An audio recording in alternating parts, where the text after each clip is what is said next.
Hi, I'm Josanne Wright Callender, the author of the Happy Little Garbage Truck Picture Book and Educational System.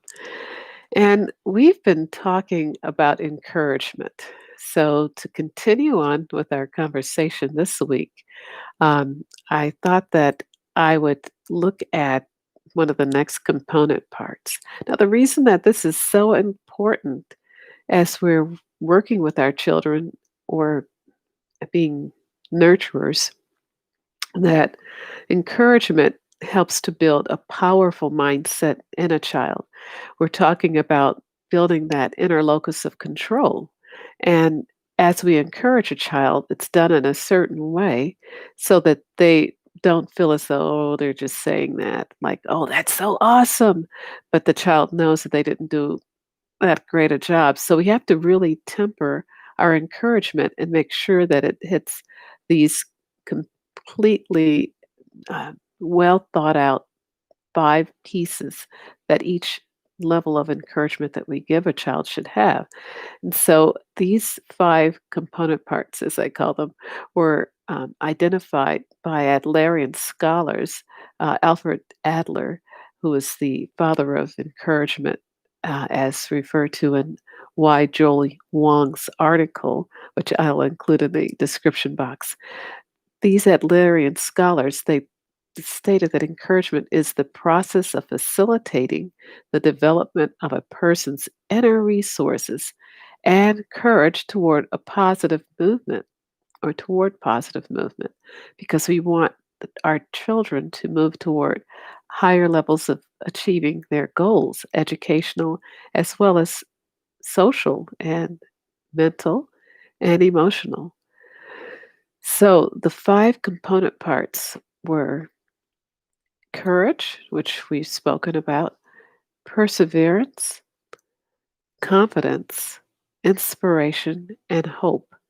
So today, we're going to take a closer look at perseverance. Now, we're going to think about how perseverance is so important to achieve any goal. And as you're reflecting on that, I looked up the definition of perseverance, and it's the persistence in doing something despite the difficulty or delay in achieving success. So I know most of us can relate to that. And so this alone gave me ample reasons for why perseverance was an important quality of encouraging someone, because y- in order to have a person or a child or yourself think towards that final goal, know that we have to draw from within of that self discipline to move us toward the thing that is very difficult for us to achieve. And it reminded me of a child that I had been tutoring that I mentioned before. He could read, but his fluency level was very low as we were doing testing. I saw that it was around the rate of 30, and for that grade level, that wasn't very swift. And I knew that he could read faster. So I told him that we were going to work on that. And as with most children, the intrinsic value of reading faster isn't a big draw. So I decided to create an external force so that he was a visual child. And so I knew that external uh, prize would help him realize that goal. And the external prize in this case was a garbage truck. Yes, he was the young boy who encouraged my mother and me to write The Happy Little Garbage Truck, as he was just totally in love with garbage trucks. So I told him he had to double his speed in order to get the truck, which I put up on a shelf. And the very next day, he came back running into the classroom. He says, Miss Wright, I doubled my speed. And I said, no, no, you can't do it overnight. This is something we have to work with, and it will take weeks.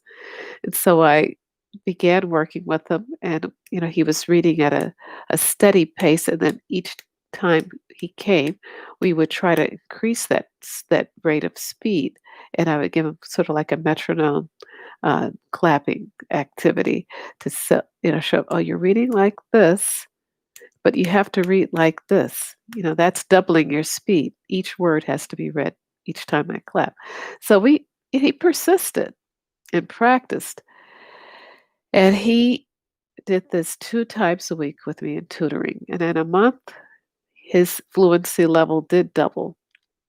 You know, uh, I saw within his single-minded focus on achieving that goal, persistence, and but he ultimately won was the prize, but he also won that ability to read in a faster method and had the comprehension to go along with it.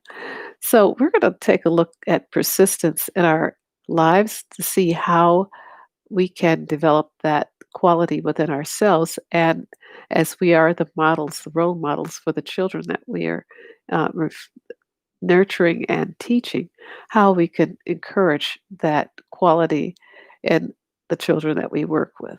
So until next time, thank you for being with me, and please share and please subscribe. Thank you so much. Bye bye.